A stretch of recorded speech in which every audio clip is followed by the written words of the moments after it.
আজ খাদেমদের বিচার কার্য ও শুনানি চলছে, আমার বিচার না হয় অন্যদিন রাখো। আমার তাড়া রয়েছে, সবুর করতে পারবো না।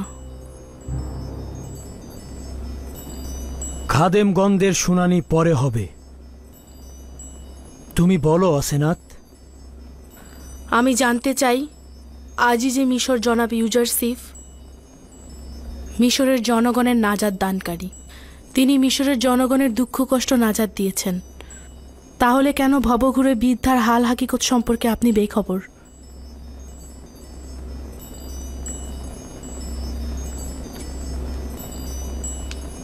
যে বৃদ্ধ মহিলার কথা তুমি বলছো তাকে আমি কিভাবে চিনতাম?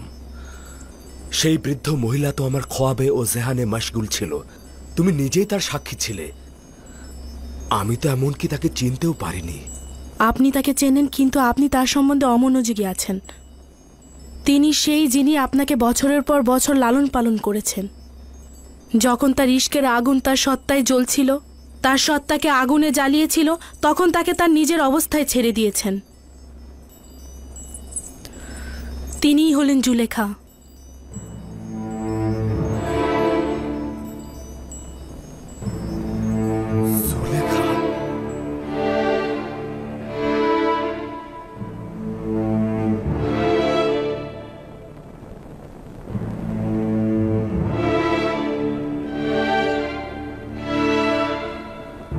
না, এটা সম্ভব নয়। জুলেখা অভিজাত সম্প্রদায়ের সুন্দরী নারী ছিল, কিভাবে সম্ভব সে জুলেখা হবে? আপনার প্রতি প্রেম তাকে এই দুরবস্থায় ফেলেছে। 30 বছর আপনার অপেক্ষায় ছিল, আপনার খোঁজে ভবঘুরের মতো অলিতে গলিতে ঘুরেছে। তার সকল সত্তার জীবন যৌবন সৌন্দর্য আপনার নামে উৎসর্গ করেছে, আর আপনি কিনা তার প্রতি গাফেল ছিলেন। আসলে তুমি যা বলছো তা পুরোপুরি সঠিক নয়। সকল হাকিকত এটা নয়। মহামান্য বাদশাহ 12 বছর পূর্বে আমাকে জেলখানা থেকে আজাদ করেছিল। পুতিফার ও জুলেখা আমাকে মিথ্যা আঞ্জাম দিয়ে জেলখানায় পাঠিয়েছিল। আমরা সাক্ষী ছিলাম, জুলেখা ইউজারসিফের উপর মিথ্যা দুর্নাম দিয়ে 12 বছর কারাগারে নিক্ষেপ করেছিল। তার সাথে যে অপরাধ হয়েছে সেটি কোনোভাবেই ক্ষমার যোগ্য নয়। সে সময় সকলেই তাদের দোষ স্বীকার করেছিল এবং ইউজারসিফ নির্দোষ ছিলেন তার সাক্ষ্য দিয়েছিল। আমি যখন জেলখানা থেকে আজাদ হলাম তখন তার সঙ্গে কি করেছি? কিছুই করিনি। আমি জুলেখা বা তার স্বামীর উপর কোনরূপ প্রতিশোধ নেইনি, সেই কারণে তাদের খোদা তাআলার উপর শুকরিয়া থাকা উচিত। আমার পক্ষে এটা কি করে জানা সম্ভব যে মিশরের দ্বিতীয় শক্তিশালী নারী তার শান সংকট ধন সম্পদ হারিয়ে রাস্তা রাস্তা ভিখারির মতো ঘুরে বেড়াচ্ছে? সে ক্ষমতার শীর্ষবিন্দু থেকে ভূপাতিত হয়েছে। তিনি অমায়িক হৃদয়ের মানুষ হয়েছেন। তুমিও তো জানো যে আমি অমায়িক হৃদয়ের মানুষকে কতটা পছন্দ করি। এই বৃদ্ধা নারী ও অসহায় চেহারা আমাকে কতটা কষ্ট দিয়েছে। আমি তো তার আকাঙ্ক্ষা পূরণের জন্য প্রস্তুত হয়ে রয়েছি।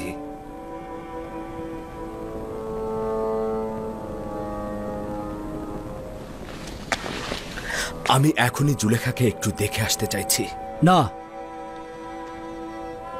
আমরা সকলে এই পাক পবিত্র এশকে দেখতে চাচ্ছি। যদি অনুমতি দান করেন আমি গিয়ে তাকে এখানে নিয়ে আসি। যাও, তাকে নিয়ে এসো।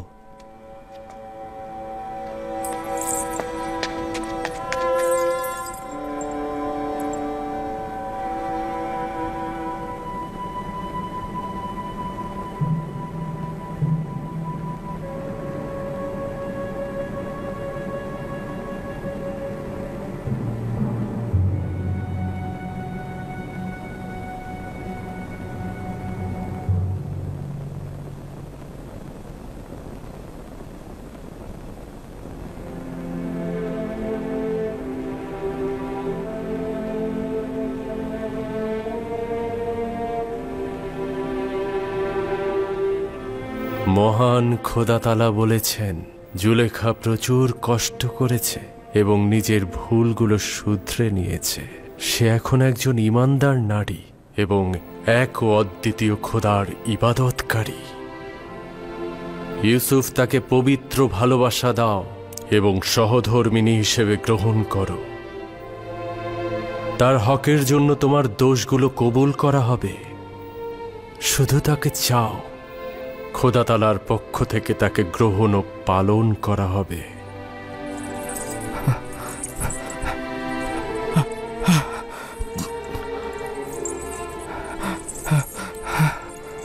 হে খোদার নবী, নতুন কোনো পয়গাম?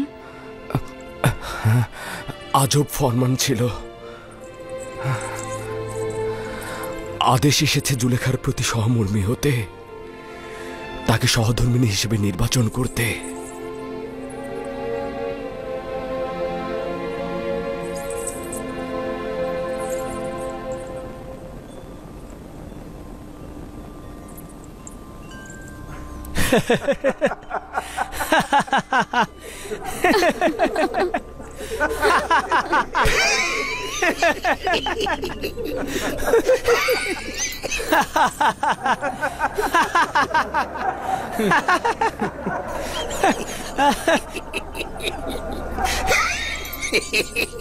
বিবাহ, তাও আবার এই অক্ষম বৃদ্ধ নারীকে? সে তো অতিশয় দুর্বল ও বৃদ্ধ।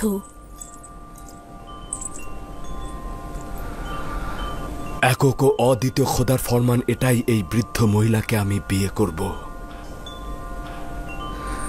তোমার মতাতে রূপবান স্ত্রী থাকতে কি আর কোন স্ত্রীর দরকার আছে?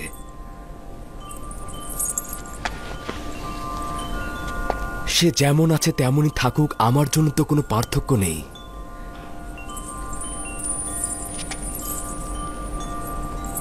আমি খোদা তাআলার পয়গম্বরের কাছে কৃতজ্ঞতা জানাচ্ছি। যদি জুলেখা সুন্দরী ও অপরূপ হতো, আমি পয়গম্বরের ফরমানের প্রতি অনুগত্য পোষণ করতাম।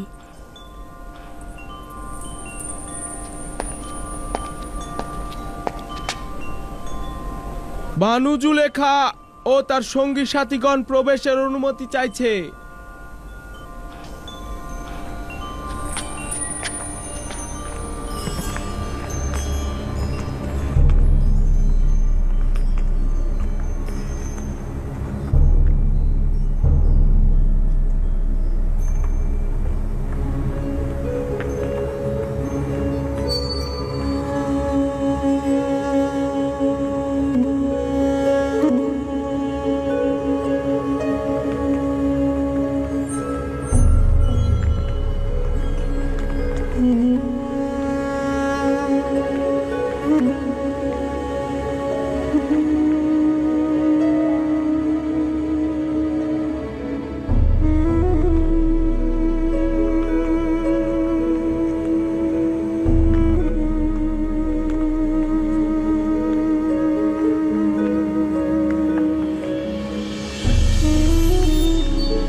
ইউসুফ নবীর সুঘ্রাণ পাচ্ছি।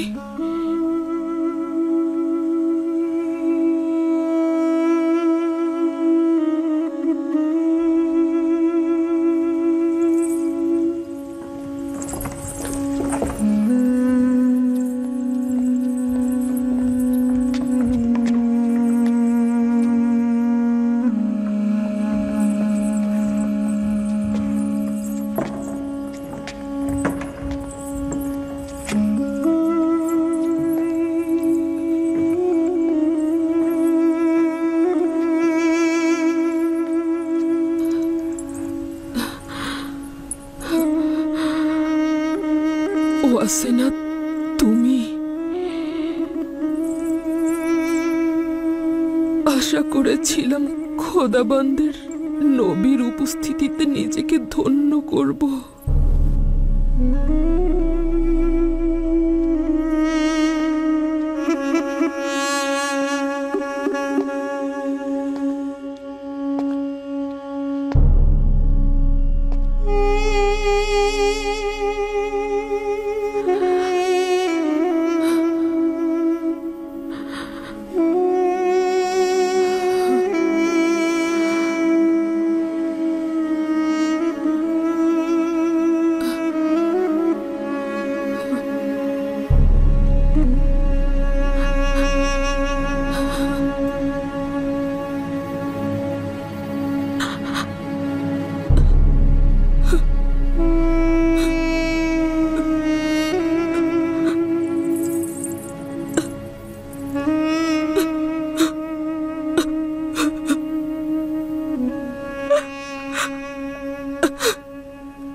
একদিন আমার অস্তিত্ব ছিল, এখন শুধু তুমি।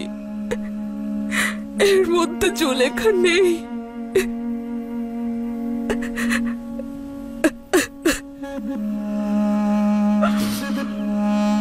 জিজ্ঞেস করবে না আমার সব ধন সম্পত্তি কোথায়?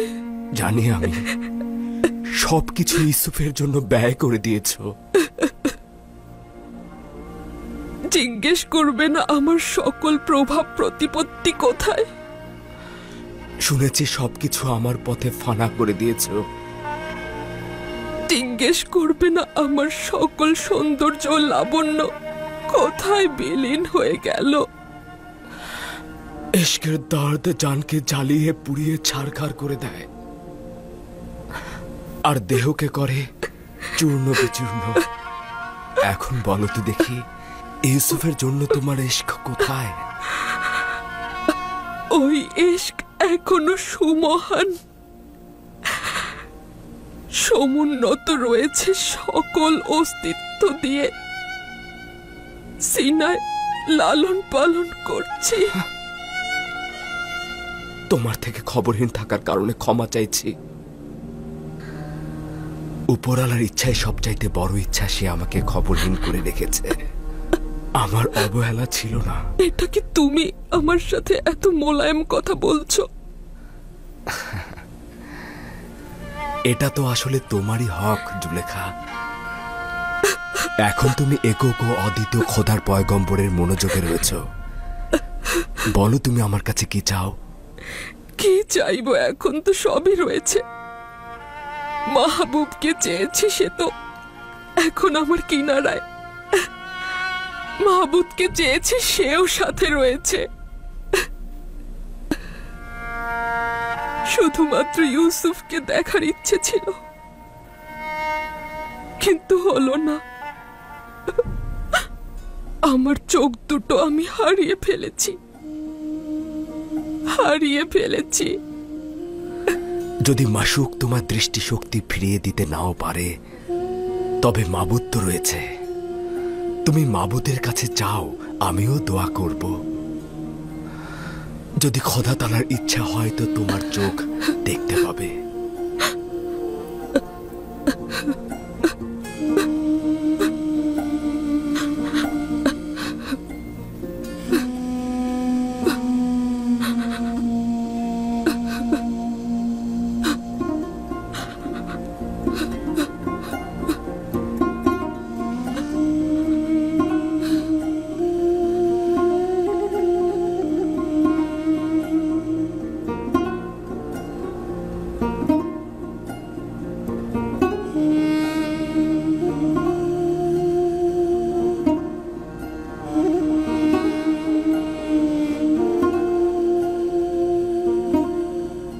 হে পরওয়ারদিগার, বান্দার চোখের জন্য নূর দেবার সুপারিশ করছি। তুমি যেভাবে তার দিলকে ঈমানের নূরে আলোকিত করেছ, ঠিক সেভাবেই তার চোখ দুটোকে আলোকিত করে দাও।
ইউসুফ, তুমি ইউসুফ?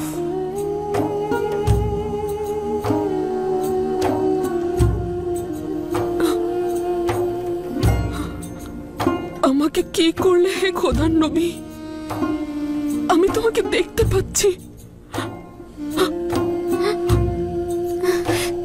আমি দেখতে পাচ্ছি, আমি দেখতে পাচ্ছি।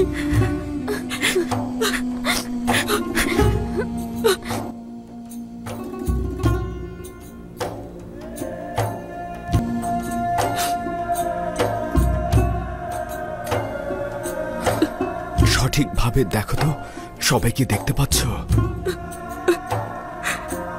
আমি শুধু আপনাকেই দেখতে চাই,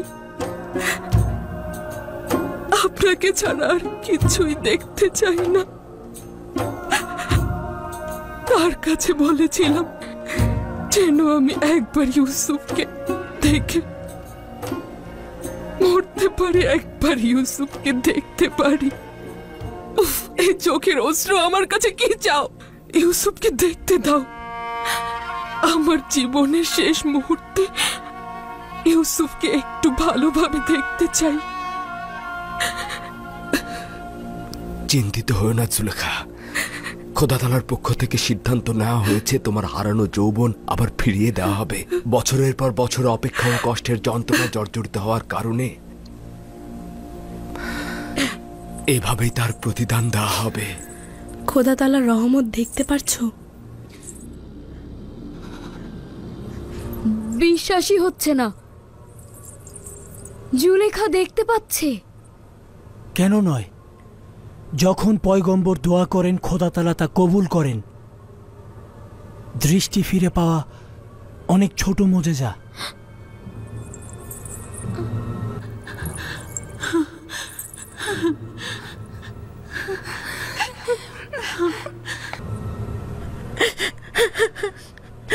বানু, বানু, ইয়ামিনী, বানু আপনি দেখতে পাচ্ছেন? তোমাদের কত বয়স্ক আর বৃদ্ধ দেখাচ্ছে। নিজেদের পুরো জিন্দেগি উৎসর্গ করে দিয়েছো। বানু, আমি তোমাদের দেখতে পাচ্ছি, আমি তোমাদের দেখতে পাচ্ছি। আচ্ছা, তোমরাও কি মহান খোদার করুণা অনুগ্রহ দেখতে পাচ্ছ?